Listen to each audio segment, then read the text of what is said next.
আপনি আপনার বউকে কিভাবে পরীক্ষা করবেন?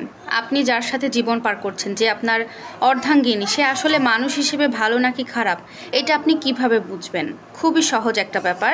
বউকে পরীক্ষা করতে হলে 3টি সিস্টেম আপনাকে অ্যাপ্লাই করতে হবে। এই 3টি সিস্টেম অ্যাপ্লাই করে আপনি জানতে পারবেন আপনার বউ মানুষ হিসেবে আসলে ভালো নাকি খারাপ। প্রথমত, আপনি আপনার স্যালারি পাওয়ার পরে কিছু টাকা আপনার স্ত্রীর সামনে আপনার বাবা মায়ের হাতে তুলে দেবেন এবং এর পাশাপাশি বেশ কিছু শপিং আপনার বাবা মাকে করে দেবেন। তারপরে আপনার স্ত্রীর মুখের দিকে একটু খেয়াল করবেন এটাই যে আপনার স্ত্রীর মুখমণ্ডল নর্মাল আছে নাকি রেগে আগুন হয়ে একদম ফুলে তেলে বাগুনের মতো জ্বলছে। আপনি তার ফেসের দিকে তাকালেই বুঝতে পারবেন তার অ্যাকচুয়ালি ভেতরে কি চলছে। আপনি এটা খেয়াল করেন যে আপনার স্ত্রী এই ব্যাপারের জন্য আপনার সাথে ঠিক কেমন আচরণ করে।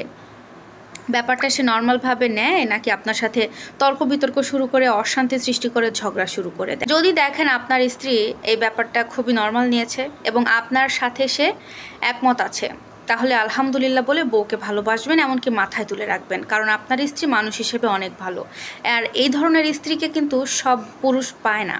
আর যদি দেখেন ভাই যে আপনার স্ত্রী আপনার বাবা মাকে কিছু টাকা বা শপিং করে দেওয়ার কারণে আপনার উপরে ক্ষিপ্ত হয়েছে, আপনার উপরে রেগে গিয়ে জিদ করছে, অশান্তি করছে, ঝগড়া ঝামেলা করছে, তাহলে তো আপনাকে বুঝতেই হবে যে আপনার স্ত্রী আসলে মানুষ হিসেবে খুব একটা ভালো নয়। আর দ্বিতীয়ত যে ব্যাপারটা সেটা হচ্ছে, আপনি আপনার স্ত্রীকে একটা বিষয় খেয়াল করবেন যে আপনার ইনকাম অনুযায়ী আপনার স্ত্রী সন্তুষ্ট কিনা, বা আপনার ইনকামের ওপর নির্ভর করে আপনার স্ত্রী তার চাহিদাগুলোকে সীমাবদ্ধ রাখে, নাকি আপনার ইনকাম যাই থাকুক তার চাহিদা তার জায়গায় থাকে, তার এটা ওটা সব কিছু পূরণ করতেই হবে যে কোনো মূল্যে। তাতে আপনি 5,000 টাকা বেতন পান কি 50 লাখ টাকা বেতন পান, এতে তার কিছু যায় আসে না। এখন ধরেন যে আপনার স্ত্রী আপনার 5,000 টাকার শাড়ি চাইতেছে, আপনি দিতে পারতেছেন না, আর সেক্ষেত্রে আপনার সাথে অশান্তি তৈরি করছে। বা আবার অনেক ক্ষেত্রে দেখা যায় যে আপনি 500 টাকার একটা শাড়ি আনছেন, আপনার স্ত্রী তাতেই অনেক খুশি হয়েছে।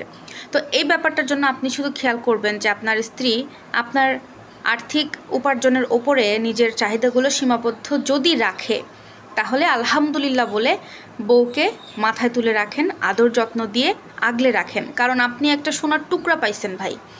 যে নারীগুলো তার স্বামীর আয়ের উপর নিজেদের চাহিদা সীমাবদ্ধ রাখতে পারে, বিশ্বাস করেন তার মতো বউ খুব একটা পুরুষ পায় না। আর যারা পায় তারা সত্যি ভাগ্যবান হয়। আর যদি দেখেন যে আপনার স্ত্রী তার চাহিদার কোনো শেষ নাই, একটা চাহিদা আপনি পূরণ করলে আরও 10টা চাহিদা বেড়ে যায়, তাহলে বুঝতে হবে যে সে স্ত্রী হিসেবে খুব একটা ভালো নয়।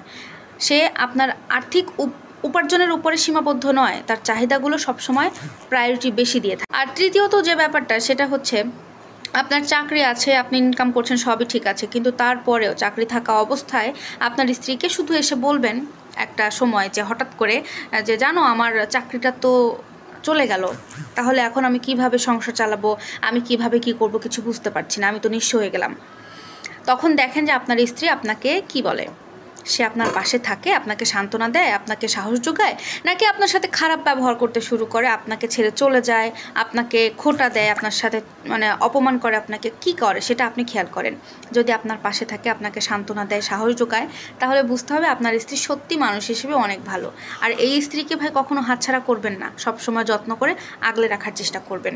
আর যদি দেখেন যে আপনার স্ত্রী আপনার চাকরি নাই, আপনার টাকা পয়সা নাই দেখে আপনাকে অপমান করতেছে, খোঁটা দিচ্ছে, আপনার সাথে খারাপ ব্যবহার করতেছে, অপমান করতেছে, তাহলে ভাই আপনি আপনার স্ত্রীকে বোঝাবেন যে এইগুলা করা ঠিক না, কারণ সে মানুষ হিসেবে ভালো না, সে স্বার্থের জন্যই আপনার সাথে থাকে, এটা আপনাকে বুঝতে হবে। এই ছোট ছোট 3টা সিস্টেম আপনি অ্যাপ্লাই করলে আপনি জানতে পারবেন আপনার সাথের যে মানুষটা, আপনি যার সাথে সারা জীবন কাটাচ্ছেন, সে মানুষ হিসেবে কেমন।